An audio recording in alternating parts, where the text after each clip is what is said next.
Right, here we are. This is the Chronicles of Narnia, the Magician's Nephew, Chapter 9, the Founding of Narnia. Here we go. The lion was pacing to and fro about that empty land and singing his new song. It was softer and more lilting than the song which he had called up the stars and the sun, a gentle rippling music, and as he walked and sang, the valley grew green with grass. It spread out from the lion like a pool, and it ran up the sides of the little hills like a wave. In a few minutes it was creeping up the lower slopes of the distant mountains, making that young world every moment softer. The light wind could now be heard ruffling the grass. Soon there were other things besides grass. The higher slopes grew dark with heather. Patches of rougher and more bristling green appeared in the valley. Diggory did not know what they were until one began coming up quite close to him. It was a little spiky thing that threw out arms, dozens of arms. It covered these arms with green and grew larger at the rate of about an inch every 2 seconds. There were dozens of these things all around them, and when they were nearly as tall as himself, he saw what they were. Trees, he said. The nuisance of it all, Polly said afterwards, was that you weren't left in peace to watch it all. Just as Diggory said trees, he had to jump because Uncle Andrew had sidled up to him again and was going to pick his pocket. It wouldn't have done Uncle Andrew much good if he had succeeded, for he was aiming at the right-hand pocket because he still thought the green rings were the homeward rings. But of course Diggory didn't want to lose either. "Stop!" cried the witch. "Stand back! No, further back! If anyone goes within 10 paces of either of the children, I will knock out his brains." Whoa. She was poising in her hand the iron bar which she had torn off of the lamppost, ready to throw it. Somehow, no one doubted that she would be a very good shot. "So," she said, "you would steal back to your own world with the boy and leave me here?" Uncle Andrew's temper had at last got the better of his fears. "Yes, ma'am, I would," he said. "Most undoubtedly I would. I should be perfectly in my rights. I have been most shamefully and most abominably treated. I have done my best to show you such civilities as were in my power. And what has been my reward? You have robbed, I must repeat the word, robbed, a highly respectable jeweler. You have insisted on my entertaining you to an exceedingly expensive, not to say ostentatious lunch, though I was obliged to pawn my watch and chain in order to do it. And let me tell you, ma'am, that none of our family have been in the habit of frequenting pawn shops except my cousin Edward, and he was in the yeomanry. During that indigestible meal, I'm feeling the worse for it every moment. Your behavior and conversation attracted the unfavorable attention of everyone present. I feel I have been publicly disgraced. I shall never be able to show my face in that restaurant again. You have assaulted the police. You have stolen. Oh, stow it, governor. Do stow it," said the cabbie. "Watching and listens the thing at present, not talking." So what's he thinking about, the cabbie? What's he thinking about? The cat. He's thinking about watching what's happening. What is happening? Aslan's creating Narnia. Aslan is creating Narnia. Very good. Very good. And guess what? The cabbie wants to watch, right? Whereas Uncle Andrew is just fussing, right? Is he fussy? He's like, wow. Wow, wow, wow. Okay, there was certainly plenty to watch and listen to. The tree which Diggory had noticed was now a full-grown beech tree whose branches swayed gently above his head. They stood on cool green grass sprinkled with daisies and buttercups. A little way off, along the riverbank, willows were growing. On the other side, tangles of flowering currant, lilac, wild rose, and rhododendron closed them in. The horse was tearing up delicious mouthfuls of new grass. All this time the lion the lion's song and his stately prowl to and fro, backwards and forwards, was going on. What was rather alarming was that at each turn he came a little nearer. Polly was finding the song more and more interesting because she thought she was beginning to see the connection between the music and the things that were happening. Then a fine line of dark firs sprang up on the ridge about 100 yards away. She felt that they were connected with a series of deep, prolonged notes which the lion had sung before. So guess what's going on, kids? The lion is singing the world into being. Can you imagine? He's singing the world. He's singing it, and when he sings it, it happens. Isn't that funny? It's whenever you sing, Normal in you some create certain something. movies. Yes, when you sing, you create something, and when the lion was singing, guess what? He created stuff. Yes, he did. That's pretty cool. Okay, let's see. Thus, with an unspeakable thrill, she felt quite certain that all the things were coming, as she said, out of the lion's head.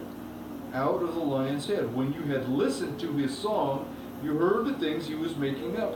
When you looked around you, you saw them. This was so exciting that she had no time to be afraid. But Diggory and the cabby could not help feeling a bit nervous at each turn of the lion's walk brought him nearer. As Uncle Andrew, his teeth were chattering, but his knees were shaking so that he could not run away. Suddenly the witch stepped boldly out toward the lion. It was coming on, always singing, with a slow, heavy pace. It was only 12 yards away. She raised her arm and flung the iron bar straight at its head. Nobody, least of all Jadis, could have missed at that range. The bar struck the lion right between the eyes. Whoa. Whoa. It glanced off and fell with a thud on the grass. The lion came on. Its walk was neither slower nor faster than before. You could not tell whether it was even. You got to be good. Got to be good. Pay attention here, okay? Can you? You can't do it? You've got to do it, all right? Or else I'll have to send you over to your mother, okay? What do you think of that? Can you do it? Okay, put your hands down. There you go, and listen. Very good. Okay, now, guess what the witch does? She shrieks and runs, all right? In a few moments, she was out of sight among the trees. Uncle Andrew turned to do likewise, tripped over a root, and fell flat on his face in a little brook that ran down to join the river. The children could not move. They were not even quite sure what they wanted to. The lion paid no attention to them. Its huge red mouth was open, but open in a song, not in a snarl. It passed them by so close that they could have touched its mane. They were terribly afraid it would turn and look at them, yet in some queer way they wished it would. But for all the notice it took of them, they might just as well have been invisible and unsmellable. When it had passed them and gone a few paces further, it turned, passed them again, and continued its march eastward. Uncle Andrew, coughing and spluttering, picked himself up. "Now, Diggory," he said, "we've got rid of that woman, and that brute of a lion is gone. Give me your hand and put on your ring at once." "Keep off," said Diggory, backing away from him. "Keep clear of him, Polly. Come over here and beside me. Now, I warn you, Uncle Andrew, don't come one step nearer. We'll just vanish." "Do what you're told this minute, sir," said Uncle Andrew. "You're an extremely disobedient, ill-behaved little boy." "No fear," said Diggory. "We want to stay and see what happens. I thought you wanted to know about other worlds. Don't you like it now that you're here?" "Like it!" exclaimed Uncle Andrew. "Just look at the state I'm in, and it was my best coat and waistcoat, too." He certainly was a dreadful sight by now, for of course the more dressed up you were to begin with, the worse you look after you crawled out of a smashed hansom cab and fallen into a muddy brick. A brick, not a brick, a brook. You guys know what a brook is? A brook is a creek. Uncle Andrew fell in the mud of a creek with all of his nice clothes on. Is that funny? I think I he knows think that. he was crying. I think deserves Uncle it. Andrew was like crying, really. He kind of was. I Yes. think crying I think he deserves it. Yeah, he sort of was a bad guy. He's a baby. Okay, now, I'm not saying, he added, that this is not a most interesting place. If I were a younger man now, perhaps I could get some lively young fellows to come here first, one of those big game hunters. Something might be made of this country. The climate is delightful. I never felt such air. I believe it would have done me good if circumstances had been more favorable. If only we had a gun. What would he do with a gun? Shoot it. Shoot what? Lion. Shoot the lion, yep. "Guns be blowed," said the cabby. "I think I'll go and see if I can get Strawberry a rub down. That horse has more sense than some humans I wouldn't mention." He walked down to Strawberry and began making the hissing noises that grooms make. "Do you think that lion could be killed by a gun?" asked Diggory. He didn't mind that iron bar very much. "With all their faults," said Uncle Andrew, "that's a plucky gal, my boy. It was a spirited thing to do." He rubbed his hands and cracked his knuckles as if he were once more forgetting how the witch frightened him whenever she was really there. "It was a wicked thing to do," said Polly. "What harm had he done her?" "Hello, what's that?" said Diggory. He had darted forward to examine something only a few yards away. I say, Polly, he called back, do come and look. Uncle Andrew came with her, not because he wanted to see, but because he wanted to keep close to the children. There might be a chance of stealing their rings, but when he saw that Diggory was looking at, even he began to take an interest. It was a perfect little model of a lamppost. Now think about this is funny. About 3 feet high, but lengthening and thickening in proportion. As they watched it, in fact, growing just as trees have grown. So do you guys remember a lamppost in The another story? lamppost growing when they get into the wardrobe, the lamppost grows.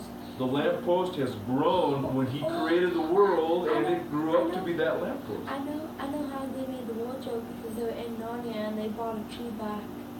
No, you'll find out about it later, though. It's alive too. I mean, it's lit, said Diggory, and so it was. Though, of course, the brightness of the sun made the little flame in the lantern hard to see unless your shadow fell on it. Sit up on your bottom, put the pillow down, like all the way up. Thank you. Very good, Ellie. You can be good. I know you can. You just spent the day at school being good, didn't you? She went to school? 3 hours. Like you were good for a long time, weren't you?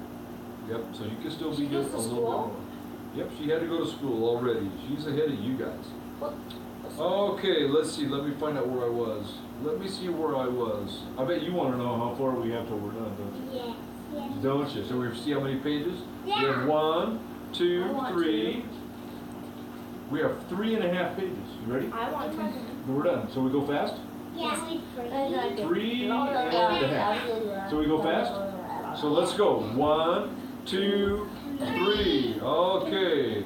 Uncle Andrew came with them, okay, because he didn't want them to sneak off with it. He wanted to steal their rings. I think he's a crook, isn't he? It's alive too. So Uncle Andrew's kind of a bad guy. Yeah. He's really bad. Don't you see, said Diggory, this is where the bar fell. The bar she tore off the lamppost at home. It sank into the ground and now it's coming up as a young lamppost. So even if you plant a lamp part, it'll grow into a lamppost. Isn't that funny? Here? But the world is pretty strange that day, wasn't it? That's it. Stupendous, stupendous, said Uncle Andrew, rubbing his hands harder than ever. Ho, ho, they laughed at my magic. That fool of a sister of mine thinks I'm a lunatic. I wonder what they say now. I have discovered a world where everything is bursting with life and growth. Columbus now, they talk about Columbus, but what was America to this? The commercial possibilities of this country are unbounded. Bring a few old bits of scrap iron here, bury them, and up they come as brand new railway engines, battleships, anything you please. He wants to make money, doesn't he? His deal is he's greedy.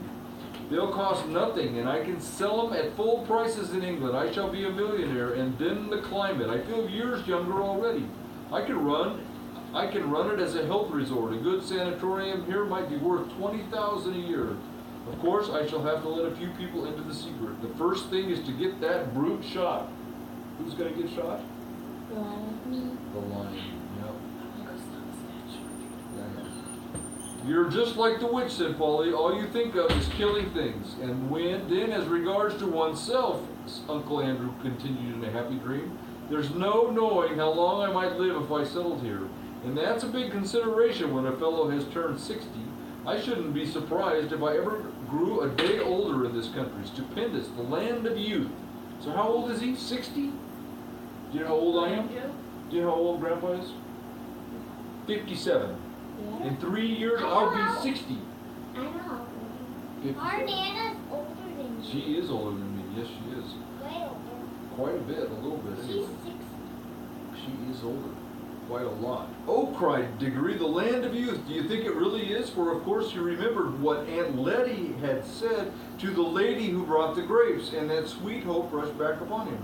Uncle Andrew, he said, do you think anything here would cure my mother? Now remember Diggory's mother? She was sick at home, right? Like dying sick, okay? Diggory's mother. She's really sick. And Diggory is thinking maybe if she brought her here, then what? Maybe she could get better, right? Because it would be maybe if she ate some stuff from the land of Narnia, she might get better, right? Maybe That's a pretty good thought. Starving. No, she was dying. She was sick. Sick. Sick, dying. Yep. Okay, you don't care two pence about her, said Diggory savagely. I thought you might. After all, she's your sister as well as my mother. No, no matter. I'm jolly well going to ask the lion himself if he can help me. And he turned and walked briskly away. Polly waited a moment and then went after him. Here, stop, come back. The boy's gone mad, said Uncle Andrew. He followed the children at a cautious distance behind, for he didn't want to get too far away from the green rings or too near the lion, right? He's a chicken, isn't he? In a few minutes, Diggory came to the edge of the wood, and there he stopped. The lion was singing still, but now the song had once more changed. It was more like what we would call a tune, but it was also far wilder. It made you want to run and jump and climb. You guys all want to run and jump and climb, don't you? Yeah. You do. What do you got? Got something to say? Are we going to do decorating? Yes, as soon as we're done. If you sit here quietly and you don't become a stinker, guess what? You'll get some. You're going to be a stinker? You're going to be a stinker bobber. Around here, stinker bobbers get chocolate raisins. And stinkers, guess what stinkers get? No. Nothing. Right, you guys got it. All right, so Bobbers? you could be a stinker bobber. That means you're being good. That's what. Are you going to be good? Yeah. You're going to get raisins then. You're going to be fine. All right, so let's see what the lion is going to do. We won't die. No, we're not going to Yeah, we're not going to die for a long die. Now, can you imagine a stretch of grassy land bubbling like water in a pot? No, it's really hard to imagine. I can't imagine it. For that is really the best description of what was happening. In all directions, it was swelling into lumps. The land is swelling into humps. They were of very different sizes, some no bigger than molehills and some as big as wheelbarrows, two the size of cottages, and the humps moved and swelled till they burst. What do you think's in there? And the crumbled earth poured out from them, and from each hump there came out an animal. So the animals came out of the ground. Isn't that cool? Cool. The moles came out just as you might see a mole come out in England. The dogs came out, barking the moment their heads were free, struggling as if you'd seen them do when they were getting through a narrow hole in a hedge. The deer were the queerest to watch, for of course the antlers came up a long time before the rest of them. So at first Diggory thought they were trees. That's funny. The frogs, who all came up near the river, went straight into it with a plop plop and a loud croaking. The panthers, leopards, and things of that sort sat down at once to wash the loose earth off their hindquarters, and then stood up against the trees to sharpen their front claws.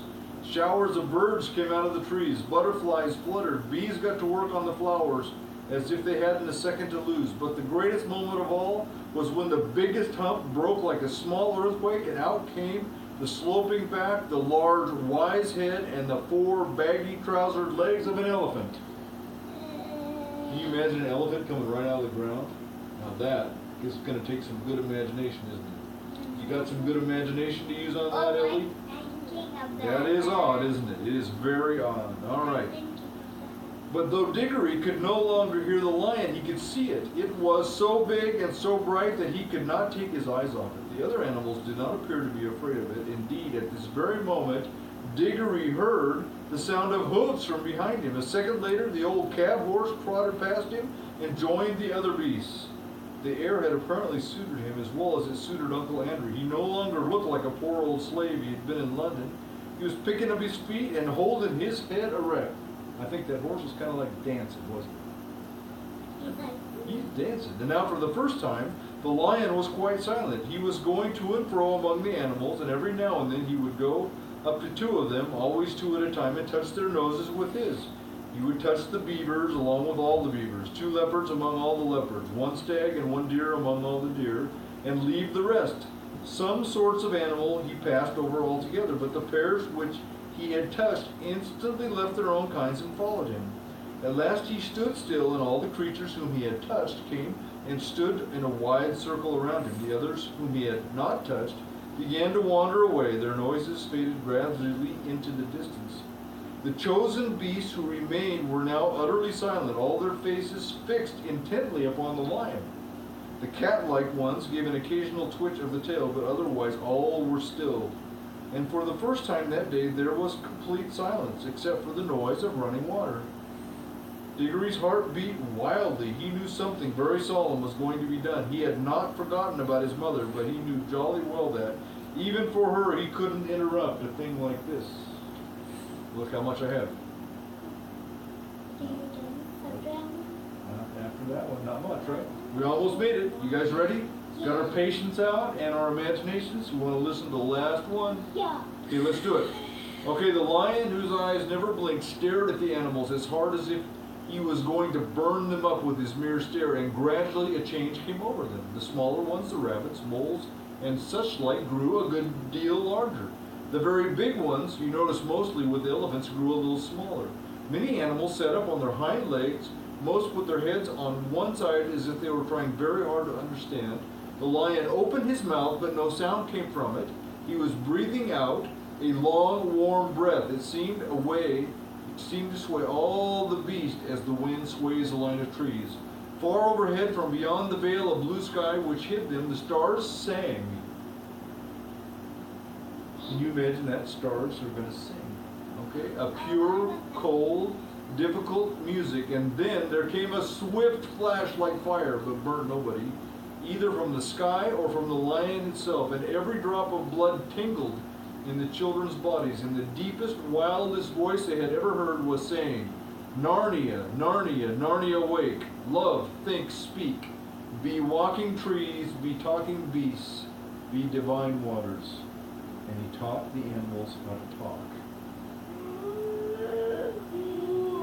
And he taught the animals to talk. All the other ones, they just... There's a talking beaver. Yeah, later on you've seen the deal, but his is where Aslan teaches the lions to talk. And you know what? All you kids did pretty good. You did pretty good. I think everybody could be a stinker bomber today. You want to be a stinker bomber? Do you? Do you? Yeah. How about you? You're a stinker bomber. All right, so we'll shut this off. Everybody, you can come over here, Dylan, and say goodbye to your cousins. All right, everybody wave. Bye. Everybody wave. Say bye-bye. Okay.